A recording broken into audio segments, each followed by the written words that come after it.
Assalamualaikum warahmatullahi wabarakatuh.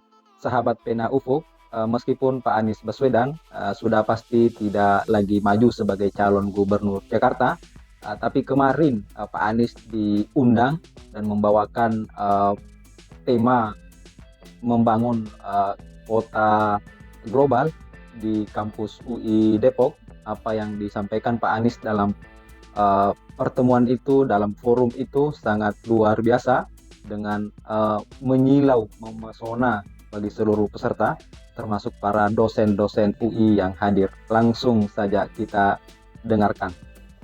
Assalamualaikum warahmatullahi wabarakatuh. Selamat sore, salam sejahtera untuk semua.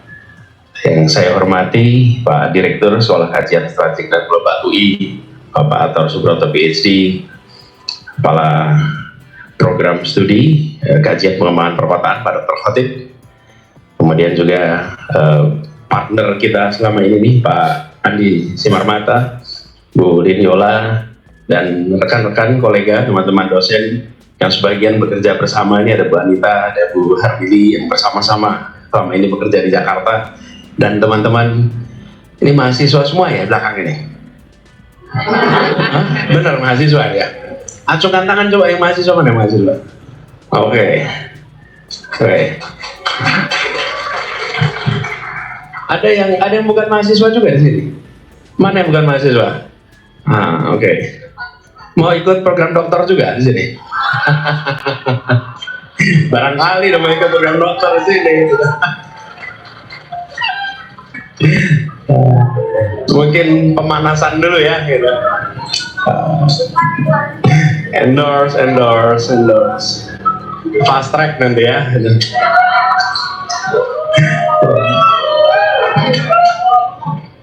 Ini belum apa-apa udah hau ini karena kita belum buka iPad nih.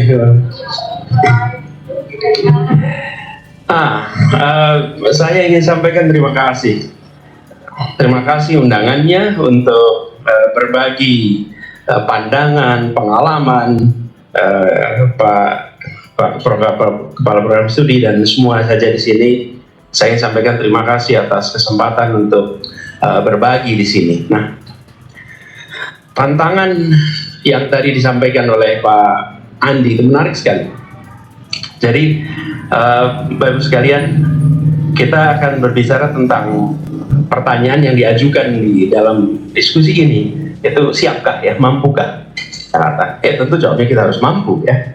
Kita harus siap, kita harus mampu.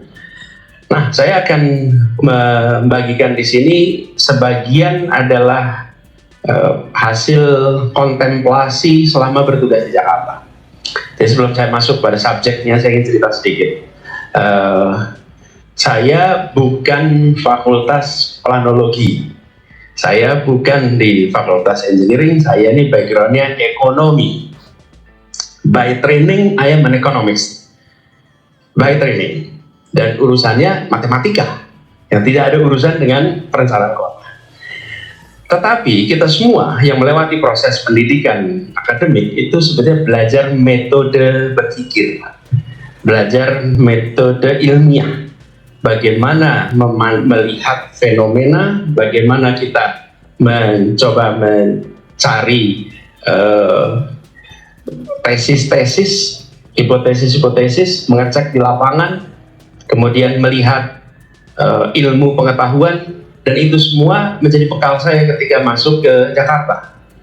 Jadi selama masa kampanye sampai dengan masa mulai tugas Jakarta, saya menempatkan itu sebagai a learning process, proses pembelajaran. Bahkan saya tertemukan dengan problem rakyat miskin kota dari dekat itu ketika kampanye. Sebelumnya saya bertugas di akademia, kita membuat program pengiriman guru-guru ke pelosok-pelosok tanah air. Oke, nah kita ngirim guru jauh-jauh pelosok tanah air. Ini 2,5 kilometer dari Monas, itu kampungnya tidak ada MCK di tiap rumahnya, tapi di ujung-ujung gang. Jadi problem yang seringkali kita lihat di luar dengan yang kita lihat di Jakarta dari dekat itu beda. Nah, saya merasakan dalam perjalanan itu sebagai proses pembelajaran. Nah, dari situ juga saya menempatkan diri sebagai orang yang ingin mendengar. Yang saya diberikan waktu itu adalah kewenangan, otoritas. Tetapi saya tidak berpretensi sebagai orang yang tahu solusi atas semua masalah. Yang ada adalah kewenangan. Solusi ada di mana? Ada di mana-mana solusinya. Termasuk ada di para pakar.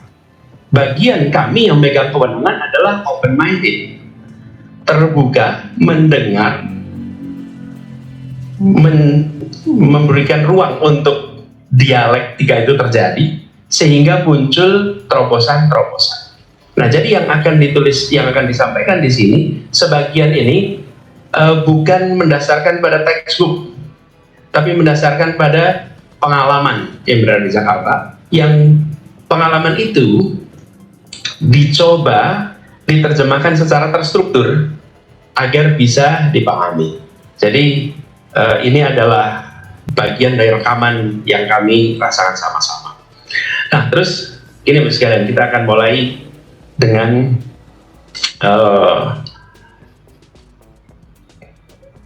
urban. Kalau boleh, pakai ini ya. Ini next slide ya. Jadi porsi penduduk kita yang tinggal di perkotaan itu makin hari makin besar. Diperkirakan 70% penduduk global akan tinggal di kota. PDB global dihasilkan 80% di kota.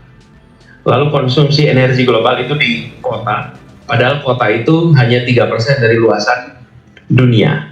Dalam pertemuan tadi yang disebut-sebut sebagai U20, Urban 20, saya founding members di dalam Urban 20, waktu itu pertemuan di Buenos Aires, pertemuan pertama kali Urban 20. Kenapa dibuat Urban 20? Disimpulkan, persoalan-persoalan utama yang dihadapi umat manusia ini, itu disebabkan oleh masalah kota. Apalagi masalah lingkungan hidup. Lingkungan hidup itu problemnya diciptakan di kota. Jadi kota sebagai kontributor masalah yang dihadapi umat manusia. Tapi jangan lupa, di kota juga pusat talent dan solusi untuk umat manusia. Berkumpulnya di mana? Di kota juga. Yes, it is a place where problems were often created, tapi kita juga menghasilkan kota di mana solusi-solusi itu juga muncul, terobosan-terobosan muncul di mana? Mayoritas di kota. Karena itulah kota menjadi sangat strategis. Nah, tadi Pak Andi sudah bercerita tentang definisinya dan lain-lain. Saya sering menggunakan definisi-definisi yang sederhana di dalam kemarin bertugas di Jakarta. Definisi sederhana itu apa? Supaya memudahkan seluruh jajaran untuk mengejarnya. Kalau sekarang ditanya, what makes a city global city? Karena apa? Mahasiswa jawab. Ini kalau sudah begini biasanya menghindari eye contact. Ayo, kenapa? What makes a city a global city? Ya.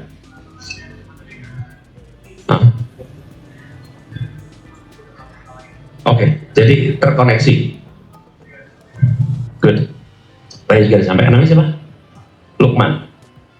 Boleh dicatat namanya? Anda boleh bantu ya, catat namanya Lukman. Oke, ada lagi? Ya.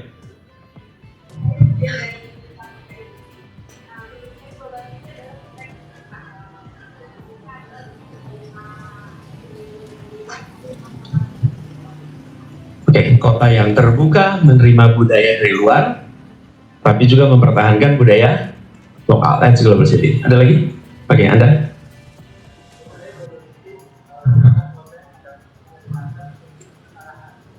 Oke. Kota yang memberikan prioritas pada kesetaraan. Oke, namanya siapa? Refli. Bukan Refli Harun ini. Bukan. Refli. Anda namanya siapa tadi? Dian. Tolong dicatat ya, Dian Refli. Oke. Yuk, belakang sana. Yang keras. Namanya? Fauzan. Oke.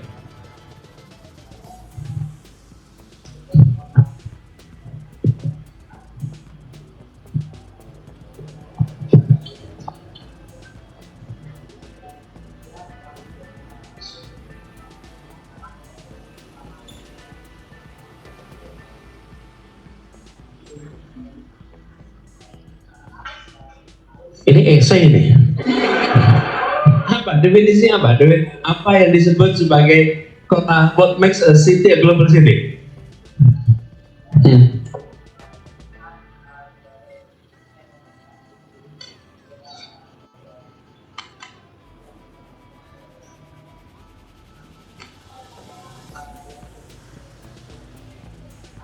Apanya yang utama?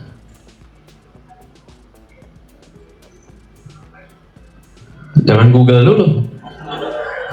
Ya udah, nggak apa-apa. Udah ya. Tapi gini dah, gini, tonton sekalian. Boleh nggak saya kan gini, definisi itu kan tidak ada yang paling benar ya. Itu kan bebas-bebas saja, bukan? Nah, tapi kalau saya sebagai policy maker, saya membuat sebuah definisi, maka definisi itu harus jadi ukur. Oke? Supaya bisa dicek. Nih, satu ketika tadi yang disebut Jaklingko, kita mau Jaklingko. Terus saya tanya, apa KPI-nya transportasi umum di Jakarta ini sukses? World class? Enggak, ini saya tanya jajaran, ini lagi cerita. Bukan tanya Anda lagi, lagi cerita. Oke? Lalu jajaran itu bikin apa ya? Tingkat jumlah penumpangnya, connectivity, nggak usah, yang simple aja, supaya mudah dipahami. Gini, jika expat di Jakarta sudah naik kendaraan umum, berarti we are home free. Karena selama Anda belum lihat expat naik kendaraan umum kita, berarti kita belum sampai. Sederhana, bukan? Jadi boleh kita pakai ukuran jumlah penumpang, jumlah itu nggak apa-apa lah untuk nanti laporan-laporan di akhir tahun. Tapi selama, nah saya sudah menyaksikan sekarang di beberapa ruas jalan menemukan ekspat menggunakan kendaraan umum, belum naik angkot yang saya ketemu, masih naik Trans Jakarta, naik MRT, naik LRT. Jadi itu yang saya maksud, bahwa ada definisi. Nah, sekarang what makes city a global city, kalau dalam hemat kami sederhana, if it attracts global talent. Bila dia menarik global talent. Selama dia belum menarik global talent, maka kita punya kota yang modern tapi belum kota yang global. Kalau dia bagaimana ukurnya? Lihat aja yang ada di sini, orang yang ditugaskan oleh negara atau voluntary datang ke sini.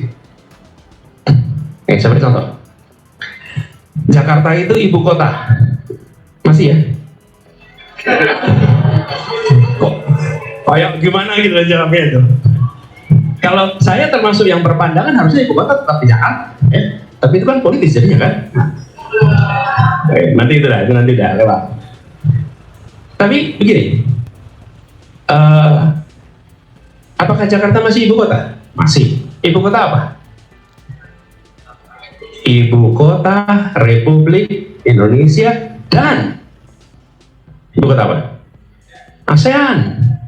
Ibu kota ASEAN. Saya itu sampai memberi nama stasiun MRT itu, saya beri nama stasiun ASEAN. Kenapa waktu itu? Supaya stasiun itu diingat-ingat sebagai kita ibu kota ASEAN. Oke, ada berapa kedutaan di sini? Ya, ini biar kita sadar loh, penumpang MRT tiap hari ini global city ya, gitu ya kira-kira. Ada kedutaan, tadi saya minta dicek, 99 kedutaan di Jakarta. Ditambah representatif 2, 101. Itu ekspat yang wajib di sini. Tapi ada ekspat yang datang ke sini voluntary. Karena memang tawaran bekerja di sini, itu yang saya maksud. Selama kota ini belum meng-attract global talent, we are not there yet. Nah, pertanyaannya, nanti Anda boleh cek survei global talent, apa yang menentukan global talent mau datang ke sebuah kota? Satu, udaranya bersih. Iya, dia akan menghirup udara di sini 24 jam. Oke? Pertanyaan nomor 1, saya dapat gaji gede, tapi kalau kotor mau nggak saya ke situ? Mau nggak anak saya di situ? Mau nggak istri saya di situ? Mau nggak suami saya di situ? Betul tidak? Clean air nomor 1. Nomor 2, fasilitas pendidikan dan kesehatan. Baru yang lain-lain. Nah ini teman-teman, kenapa saya buat sederhana? Supaya kita mau membangun Jakarta ini tahu nih ukurannya nih. Gimana kita membangun kota ini kalau kita tidak punya satu pegangan yang Simple. Definisi lengkapnya tadi ahli planologi punya tuh. Tadi kan didefinisikan juga ya, di presentasinya Pak Andi. 1, 2, 3, 4, 5. Nah, itu dipakai. Jadi saya usul kepada sudah balik. Kalau balik gimana caranya? Nah ini, what makes a city a global city attracts global talent. Kalau menurut saya itu jawabnya. Nah di situ kemudian soal connectivity ada, di situ soal kegiatan perekonomian ada dan lain-lain. Tapi nomor satu adalah attract global talent. Dan kita lihat ada kota-kota dunia yang attract global talent, bukan? Jadi kalau kita ketemu kota yang modern, banyak kota modern di dunia, tapi belum tentu kota global. Anda datang ke banyak kota di Eropa, modern-modern, tapi apakah bisa disebut kota global? Kalau tidak attract global talent. Nah, jadi saya memandang prosesnya itu begini kira-kira. Tradisional, modern, global. Nah, yang kita sedang coba di Jakarta itu melakukan transformasi ini. Oke, apa potensi tantangannya? Oke, kalau potensinya, udah tau lah kita ini Jakarta ini perekonomian kita hampir 18% kontribusi GDP dari Jakarta. Kalau sama Bodetabek jadi 25-an, 70% ekspor impor dari Jakarta. Kemudian kita ini kota dengan populasi terbesar 11 juta, kalau sama Jabodetabek 24 juta. Ini paling kanan nih global citizenship, ada 99 kedubes, ada kantor-kantor perusahaan multinasional. Nah ini yang saya maksud tadi, yang voluntary datang ke sini karena mereka merasa this is a place where they can make a living. Nah itu potensinya. Dan saya sering sampaikan Asia Tenggara ini potensi, kenapa? Karena ini adalah kawasan yang 600 lebih juta penduduknya dan peaceful. Bapak Ibu sekalian, teman-teman, ini kajian strategik kan global di sini. Oke, coba lihat Asia Timur. Apa negara Asia Timur itu? Ada 4 kelompok, ada Cina, ada Korea, ada Jepang. Ya ada, walaupun tidak diakui negara, tapi Taiwan. Betul tidak? Sekarang tanya, bisa nggak mereka akur? Simple aja. Kira-kira nih Korea Selatan sama Cina akur bisa nggak? Nggak. Korea Selatan sama Jepang akur nggak? Nah, Taiwan sama Cina bisa nggak? Bisa. Kira-kira kapan mereka akan akur? Nggak tahu. Nggak tahu. Coba semua ahli strategi sekarang tanya, mungkinkah mereka akur 5 tahun ke depan? 1 generasi ke depan? Nggak tahu. Oke. Sekarang lihat Asia Selatan. India, Pakistan, Bangladesh, Sri Lanka. Oke? Mungkinkah mereka akur? Coba, akur bisa nggak di tempat ini? Nggak bisa, nggak bisa. Lihat Timur Tengah. 1, 2, 3, 4. Bisa nggak akur itu? Lihat Asia, lihat Afrika. Nih, begitu masuk Asia Tenggara, look at this. Indonesia, Singapura, Malaysia, Thailand, Filipina, ini 5 core. Akur nggak? Akur. Dengan 10 member lainnya akur tidak? Akur. Lihat East Timor akur. Makanya dunia itu kalau melihat Asia Tenggara, wow. Untuk membangun jangka panjang diperlukan regional stability. Dan di regional stability ini, ibu kotanya namanya ini. Karena itu kita harus serius bangun kota ini. Karena kita sedang mengcater bukan hanya Indonesia, kita sedang mengcater ASEAN. Jangan sampai resminya di Jakarta, de facto-nya di Singapura. Betul tidak? Nah, tapi untuk bisa itu PR kita banyak nih. PR kita banyak.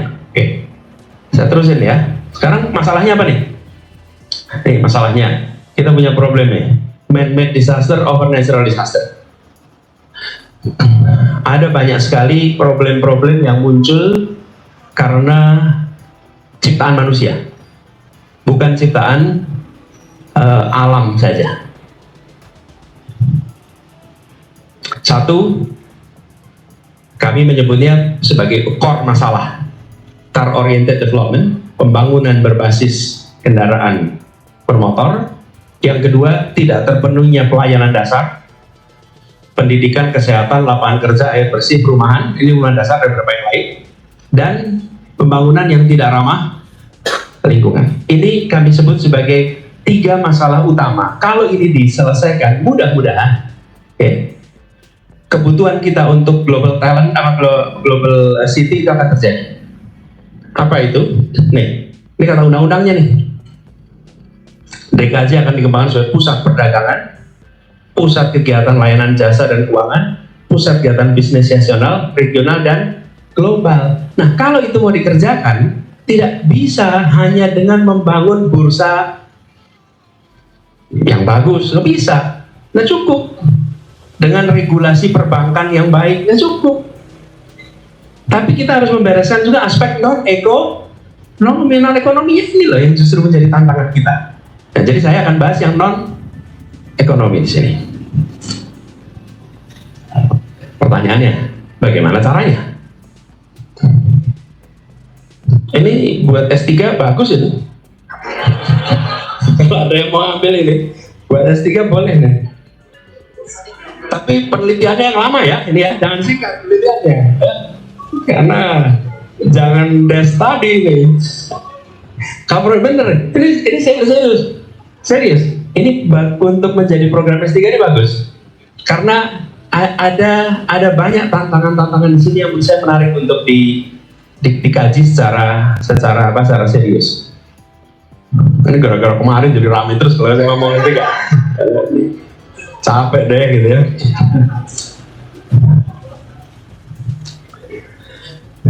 Nah, saya mencoba untuk bagaimana mewujudkannya. Terus sekalian, saya memimpin di DKI Jakarta. Itu ada banyak staff. Yang teman-teman yang bertugas di Jakarta jangan ikutan jawab.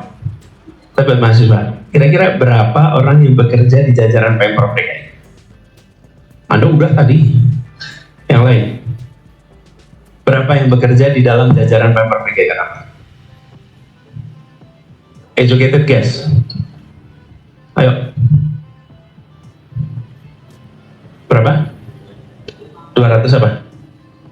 200 orang yang bekerja jajaran Pemprov DKI. Ada? Berapa? 500 jajaran DKI. Total semua 3.000 yang termasuk ngurusin jalan, termasuk ngurusin. Iya, memangnya kota yang ngurusin apa? Itu ngurusin KTP emang kalau di kecamatan. Oke, apa? Berapa mas? 50.000, oke. Ada lagi? Nih.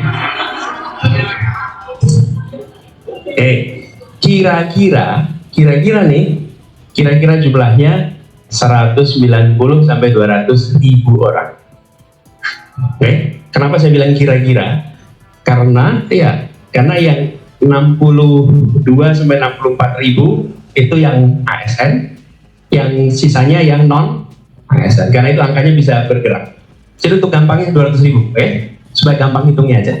200 ribu orang. Lalu penduduk Jakarta berapa?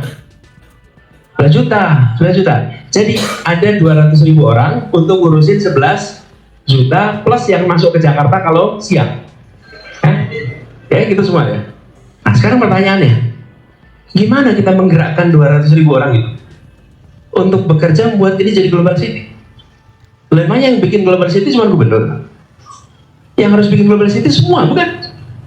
Gimana cara menggerakkan semua itu supaya semua bisa bergerak agar kita menuju global city? Di situ diperlukan yang saya istilahkan gagasan, narasi, karya. Nggak bisa saya sebagai gubernur melakukan micromanagement, nggak bisa. Nggak mungkin, urusannya terlalu banyak untuk micromanagement. Saya dari rumah saja Cilandak sampai ke kantor itu bisa sehari ketemu masalah banyak sekali. Satu. Saya mau micromanagement, nggak mungkin. Jadi apa yang harus dilakukan sebagai gubernur?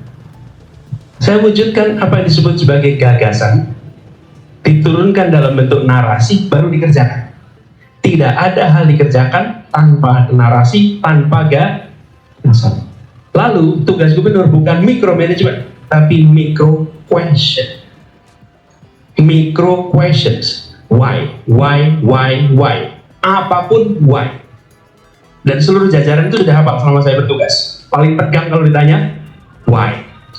Sebetulnya bukan ujian, tapi semuanya tanyakan. Misalnya nih, rambu lalu lintas, kok tingginya segini ya? Kenapa? Ya dari dulu segitu Pak. Iya saya tahu. Pertanyaannya kenapa segini? Kenapa poin saya? Coba teman-teman sekalian, banyak sih lampu lalu lintas itu bisa dilihat oleh orang dalam mobil.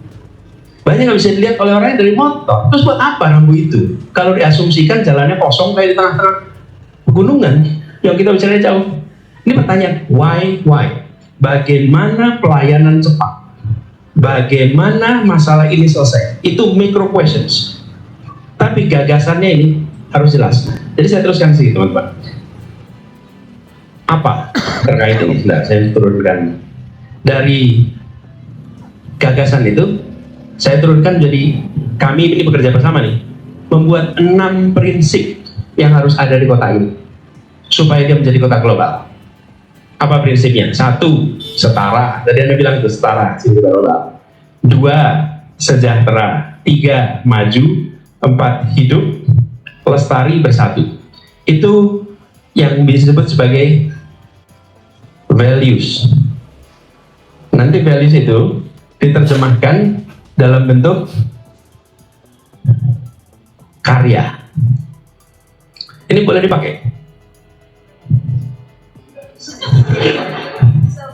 Ya, saya ini biasanya pakai whiteboard.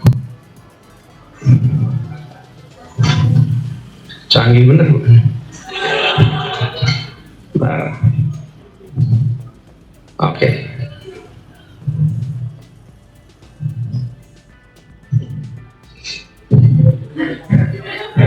Kadang-kadang smartboard tapi dumb person dari kita nih.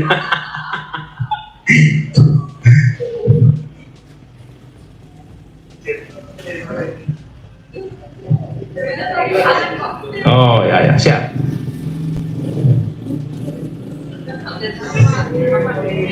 Terima kasih. Pak Khotib, makasih. Jadi di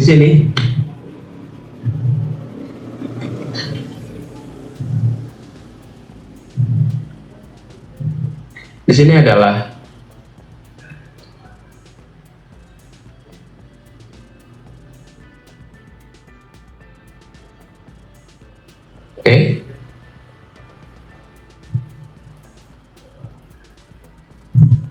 yang tadi diturunkan dalam bentuk apa? Narasi, kemudian dalam bentuk karya. Ini teman-teman, tadi saya sampaikan kami itu mengelola 200.000 orang. Kalau saya memimpin 20 orang, maka 20 orang itu saya berikan tugas satu-satu. A tugasnya ini, B tugasnya ini, C tugasnya ini, satu-satu saya beri tugas. Kenapa? Karena saya memimpin 20 orang, saya beri tugas satu-satu. Kalau saya memimpin 200 orang, maka saya bikin SOP, saya bikin struktur organisasi, saya bikin pembagian tugas, lalu saya lakukan manajemen untuk mengelola 200 orang. Tapi kalau saya memimpin 200.000 orang, maka yang dibutuhkan adalah values yang dipegang oleh pemimpin 200 orang, yang dipegang oleh pemimpin 20 orang. Apa ya enggak? Kenapa ini penting? Karena di sini memimpin 200K diterjemahkan oleh orang yang memimpin 200, kemudian diterjemahkan oleh orang yang memimpin 30. Kalau kita tidak punya ini, teman-teman, nanti yang di sini nggak punya guidance. Jadi ketika kembali kepada value tadi, 6 prinsip tadi,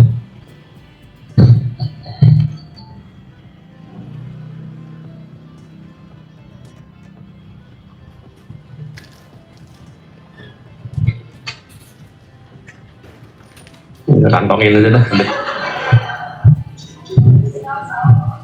Ini kepada yang tadi 1, 2, 3 nih. Maka setara misalnya, begitu menggunakan prinsip setara, semua dinas, semua badan harus mengadopsi prinsip setara dalam kebijakan. Dan dia harus memastikan bahwa ada prinsip maju, prinsip bersatu. Itu semua harus dijalankan sehingga para pemimpin 200 orang bisa menerjemahkan. Nah, itu pegangannya kira-kira. Lalu apa yang dikerjakan? Cara kembali ke slide berikutnya gimana? Sebelumnya lagi. Nah, tadi saya sebutkan ya 3 masalahnya. 1 car oriented development, 2 under investment basic service, 3 adalah pembangunan yang tidak ramah lingkungan. Maka solusinya jadi transit oriented development, yang kedua jadi rapid investment in basic service, dan yang ketiga adalah sustainable serhana. Itu serhana tingkat policy makersnya. Lalu apa terjemahannya? Nih, car oriented development, maka pembangunan berbasis koridor berubah menjadi pembangunan berbasis distrik. Kalau teman-teman yang sedang studi, Anda coba cek di Pergub, saya lupa nomornya, tapi Pergub ini keluar di akhir masa jabatan tentang RBTR 31. Pergub 31 tahun masa 31 sih? Lebih Pak. Oh 31 ya. 2022. Nah, teman-teman akan menyaksikan bahwa Jakarta itu digeser sekarang itu dari pembangunan berbasis kendaraan bermotor menjadi berbasis transit oriented. Dengan pendekatan ini, maka kami berencana, ini rekaman ini boleh disimpan, mudah-mudahan satu saat nanti boleh dicek lagi apakah kejadian atau tidak. Apa? Selama beberapa dekade dengan pendekatan car oriented development, kita menggeser penduduk Jakarta keluar Jakarta. Disiapkan jalan tol masuk ke kota. Harga tanah di Jakarta menjadi mahal, PBB-nya ditingkatkan. Lalu penduduk kita digeser keluar tanpa, ini sengaja apa tidak kita nggak tahu, tapi polisinya begitu.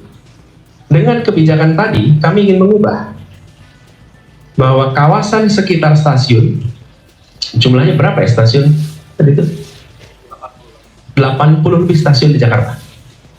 Kita mengizinkan untuk membangun gedung tinggi di radius 800 meter dari stasiun sampai 1,2 radius. Maka kita berharap nanti harga properti di Jakarta menjadi lebih murah dalam kota, dan penduduk Jakarta atau orang yang bekerja di Jakarta tidak harus lagi commute 2 jam, 1 jam setengah, tapi mereka ditarik masuk lagi ke Jakarta dengan hunian yang terjangkau, yang dekat dengan kawasan transit di Jakarta di masa yang akan datang. Itu visinya. Yang mengerjakan siapa? Private sector. Karena negara menciptakan pasar. Bagaimana negara menciptakan pasar? Dengan memberikan kelonggaran untuk membangun gedung vertikal. Begitu dibuat vertikal, maka orang mau investasi. Dengan begitu maka terbangun. Jadi ini sebetulnya adalah sebuah rekayasa mobilitas penduduk tapi jangka panjang. Ini nggak mungkin dirasakan dalam 1-2 tahun ke depan. Tapi kita akan menyaksikan pelan-pelan penduduk Jakarta dikembalikan ke dalam kota. Nah, ini contoh yang kiri. Yang kanan tentu teman-teman tahu, transportasi yang disintegrasi menjadi terintegrasi, itu tahu lah, Jaklingko itu. Siapa yang sudah pernah pakai? Alhamdulillah. Jadi tanya juga deg-degan ini. Kalau foto yang muncul cuma 1-2, ampun kan. Ternyata mayoritas pakai ya. Nah, mudah-mudahan ini diteruskan. Tapi ini membutuhkan pemasukan dari negara, alokasi anggaran yang cukup serius dari kota untuk bisa membiayai itu. Lalu kepadatan rendah horizontal menjadi kepadatan tinggi vertikal. Itu nonton dari kaitan itu. Lalu prioritas kendaraan bermotor ke prioritas pedestrian. Nah, ini Pak sekalian, sekarang sudah menjadi hal yang normal. Tapi saya ingat waktu saya baru mulai di Jakarta kemarin, saya itu tanya apa alat transportasi semua orang punya. Sekarang semua orang tahu jawabnya kaki. Tapi saya ingat di rapat-rapat awal itu, ketika pertanyaan itu diberikan, jawabnya motor. Alat transportasi semua orang punya motor. Tidak, alat transportasi adalah kaki. Tapi yang kita bangun selalu fasilitas untuk roda, tidak fasilitas untuk kaki. Nah, ketika itu dibangun, nah teman-teman lihatlah proyeknya di beberapa lokasi. Nah, kemudian yang kedua, under investment basic service dan rapid investment basic service. Ini harus diteruskan. Ini nggak bisa selesai cepat. Satu, hunian yang terjangkau. Ini harus didorong lebih banyak lagi. Lalu akses kesehatan dan pendidikan. Dan teman-teman sekalian, kita sudah harus mulai sekolah-sekolah dengan desain ramah lingkungan. Kita sudah melakukan itu net zero mission school, sudah kita bangun beberapa lokasi, nanti boleh jadi penelitian juga. Minimnya tenaga kerja dan lain-lain. Yang paling mendasar adalah air bersih. Kalau bisa malah sudah langsung air minum, tapi bukan air bersih saja. Ini basic service yang harus dikerjakan. Dan yang ketiga adalah tentang sustainable development. Ini teman-teman sekalian, kami memandang pengurangan emisi, kemudian pengelolaan air, lalu pengelolaan sampah, pengelolaan ruang hijau, itu bukan sekedar menghilangkan simptomnya, tapi kita harus serius menangani core masalahnya. Nah, di Jakarta kita punya problem ini. Jadi kalau kita mau attract global talents, maka ini harus dibereskan dengan agak serius. Pengalaman kami wujudkan nih dalam bentuk strategi 1, 2, 3. Nanti ini bisa dibaca aja, karena kalau dijelaskan satu-satu di sini agak terlalu panjang. Dan ini presentasi diskusi, bukan defense. Kalau defense harus kerjaan lebih panjang lagi.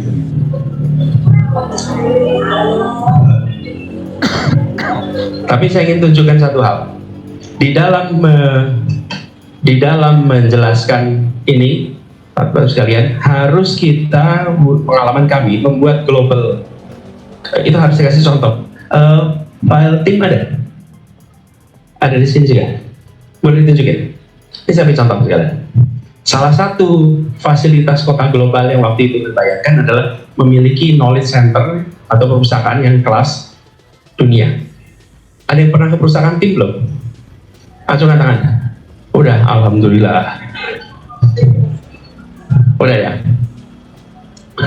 Gini, itu meyakinkan soal apa? Pak Ayub Rosidi. Pak Ayub Rosidi itu yang menjaga perpustakaan dokumentasi HB Yasin sastra. Beliau itu sama sekali nggak mau melepaskan. Sampai proses negosiasinya panjang sampai beliau percayakan untuk akhirnya diizinkan dipindahkan. Teman-teman, ini bukan presentasi tahun ini, itu presentasi berapa tahun yang lalu? 24 Oktober 2016. Jadi cara saya bekerja. Ini pertanyaannya nih, bagaimana membuat perpustakaan kelas dunia? Oke. Tapi kalau kemudian dilepaskan begitu saja, maka liar, bisa kemana-mana. Saya beri contoh. Ini saya beri ilustrasi, silahkan digunakan sebagai referensi. Jadi, saya siapkan sebuah PowerPoint, dipresentasikan ke dinas yang paling tidak dapat perhatian. Dinas perpustakaan. Iya betul, arsip dan perpustakaan itu paling gak dapat perhatian. Dan tanyakan berapa gubernur yang datang ke kantor itu. Anda boleh cek lah. Sementara itu knowledge, ilmunya ada di situ tuh, di situ. Nah, jadi saya kumpulkan, dan mereka senang juga dikasih presentasi ini. Tunjukin apa yang terjadi. Ini saya berikan contoh. Nih, disebut library seperti apa? Kalau ngumpulin koleksi, good library kalau bikin pelayanan. Tapi kalau great library kalau it builds community. Jadi disebut sebagai perpustakaan yang baik bila membangun komunitas atau KPI-nya. Jadi dulu seperti apa perpustakaan itu? Gudang buku. Sekarang pusat saraf untuk informasi. Dulu penuh dengan buku cetak, besok penuh dengan web terminal. Tempat yang sedikit hiburan. Dan penghutang sudah kerja. Sekarang tempat ruang ketiga untuk orang berinteraksi. Pulang kantor bisa ke sana, pulang kerja bisa ke sana. Ngalamin nggak sekarang? Nah, jadi teman-teman, di-outline-kan, nanti filenya bisa dibagikan ini, Pak. Lalu kasih contoh, pustakawan itu sebetulnya seperti apa sih? Pustakawan itu jangan sebagai penjaga buku yang diam. Pustakawan itu justru aktif. Saya ingin sampaikan teman-teman, ini contoh saja, tidak untuk dipresentasikan di sini. Tapi saya ingin sampaikan pada teman-teman, semua, apakah itu trotoar, apakah itu kampung, apakah itu perpustakaan, apakah itu transportasi umum, di dalam menerjemahkan gagasan menjadi karya, ini ada narasinya di sini. Ini yang saya sebut sebagai narasi. Orang paham, sehingga nanti jalankan sendiri. Hasilnya, ya kita tahu yang sekarang menjadi taman perpustakaan Taman Ismail Marzuki. Nah, saya sebagai gubernur berapa kali keliling ke ada konferensi di beberapa negara, kan biasanya dijemput sama KBRI. Terus tanya, Pak mau kemana gitu. Saya bilang saya mau ke perpustakaan. Dan hampir semua tempat dibilang ini satu-satunya pejabat yang datang ke perpustakaan. Karena biasanya mau datangnya ke tempat-tempat yang lain. Ya, buat kami itu penting karena ini kita ngurusin kota yang salah satu unsur utamanya adalah knowledge. Gimana kota ini nggak pakai knowledge? Ini teman-teman kami gambarkan kepada mereka semua. Ini filenya agak banyak, tapi sebagai inspirasi, saya termasuk usianya yang mempercayai bahwa mimpi itu fungsi pengetahuan, dan saya rasa itu benar. Anda tidak mungkin punya mimpi yang tidak Anda ketahui. Nah, kalau bayangan perpustakaan itu adalah perpustakaan yang ada seperti sekarang, bagaimana bisa punya mimpi tentang perpustakaan yang kelas dunia, mau jadi kota global? Jadi, semua aspek kota global yang tadi kita bahas, itu harus diterjemahkan dalam bentuk ilustrasi, narasi yang dipahami oleh ini. Udah hilang ya tadi 200.000 ini. Jadi, nah untuk mengerjakan itu, kembali ke slide ini, saya bagian terakhir, mengerjakan membangun kota global seperti Jakarta ini tidak bisa dikerjakan oleh pemerintah sendirian. Kenapa? Ruginya luar biasa. Ruginya kenapa? Jakarta itu, teman-teman, tempat berkumpulnya think tanknya Indonesia di sini. Tempat berkumpulnya kampus-kampus di Indonesia di sini. Pakar-pakar adanya di Jakarta. Lalu setiap kali kita membuat rencana pembangunan Jakarta, itu lebih tepat rencana pembangunan Pemprov DKI Jakarta. Padahal ini rencana pembangunan kota Jakarta, bukan rencana pembangunan Pemprov. Kalau gitu siapa harus dilibatkan dalam pembangunan? Semua. Tapi cara mindset kita itu yang disebut pembangunan itu adalah tugasnya negara. Anda bayar pajak saja dan saat pemilu nyoblos. Sesudah itu nonton. Nah, kami mau no. Itu masa lalu. Sekarang itu harusnya kita mengajak seluruh pihak terlibat. Nah, ini di dalam ilmu ada referensinya nih. Sorry. Ke belakang sekali. Ini dia. Marcus Ford itu Profesor Urban Informatics membuat perkataan ini. Ini buat teman-teman menurut saya wajib dipelajari nih. Nah, saya mencoba ketika bertugas di Jakarta membawa dari 1, 2, 3 ke 4. Apa 4 itu? City 4.0. Ini City 4.0. Ya, kalau City 1.0, City Government as Administrator, dan People, rakyat semata-mata sebagai residents. Itu kota paling lama. Kota berikutnya adalah City Government as Service Provider, rakyat sebagai customer. Nah, ini kita banyaknya sukanya di sini. Pemprovnya juga suka di sini. Udah Anda duduk tenang, kami melayani. Lalu menyebutnya sebagai pelayan masyarakat. Nah, yang berikutnya adalah City Government sebagai facilitator, People as participants, ini namanya partisi. Yang berikutnya paling tinggi, City 4.0, City Government as collaborator, and People as co-creator. Apa bedanya nomor 3 sama 4? Ya, kan sama-sama dilibatkan. Kalau yang nomor 3, 3.0, mereka mengerjakan, negara mengerjakan. Kalau yang nomor 4, kita bekerja bersama. Oke? Betul ya? Kolaborasi itu kita kerjakan bareng-bareng. Jadi teman-teman, Jakarta, saya boleh cerita nih, kota pertama, mungkin provinsi pertama di Indonesia yang menerapkan pengadaan tipe barang jasa tipe 3, tipe 4.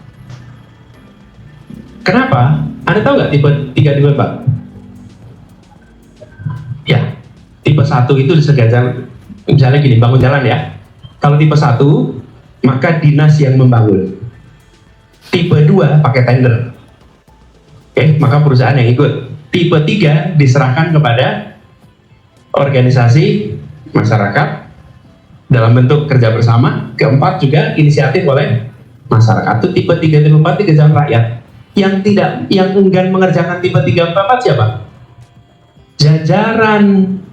Kenapa repot laporannya?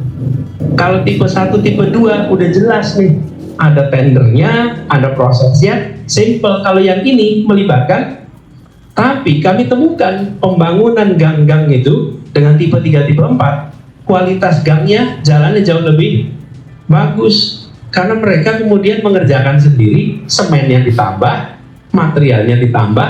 Kalau tipe 1, tipe 2 beda kan? Nah, tapi tipe 3, tipe 4 ini jarang mau digunakan ketika kita menggunakan kolaborasi. Jaklingko itu kolaborasi. Nah, jadi teman-teman sekalian, kembali kepada pertanyaan awal, are we able to become a global city? Yes. Yang harus dibereskan bukan aspek ekonominya, tapi harus aspek non-ekonomi. Satu, bangun transit oriented development.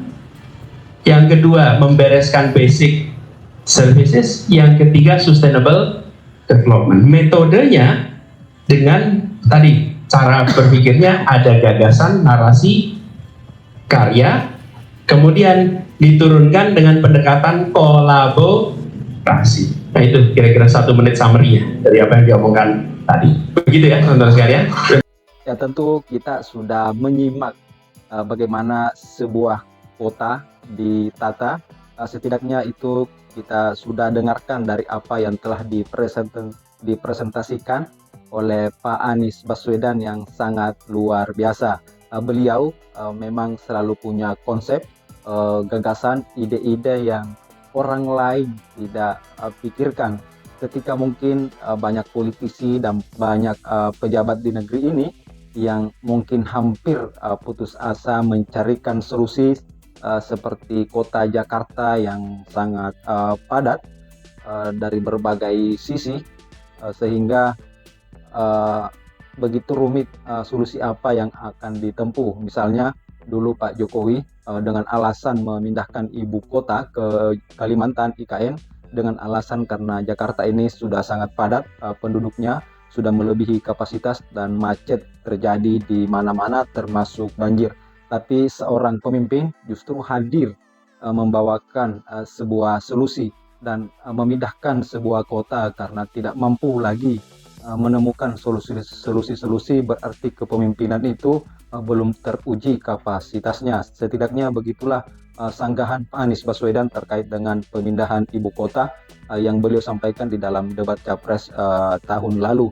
Dan Pak Anies, kita sudah dengarkan bersama solusi-solusi yang ditawarkan ketika para pejabat-pejabat yang lain mungkin sudah buntu berpikir bagaimana bisa mencarikan alternatif dengan solusi-solusi jitu dari kompleksitas permasalahan yang ada sekarang di Jakarta ini. Pak Anies datang membawa satu konsep, satu gagasan. Ini adalah satu cermin bahwa Pak Anies memberikan kontribusi kepada bangsa ini meskipun tidak mendapatkan struktur jabatan di dalam negara. Terbukti UI mengundang Pak Anies, itu satu tanda bahwa memang beliau diakui secara keilmuan, diakui gagasan-gagasannya memang selalu berkemajuan, dan yang terpenting dari itu bukan sekedar memajukan kotanya, tapi juga mensejahterakan masyarakatnya dan juga rakyatnya. Itulah Pak Anies Baswedan. Terima kasih.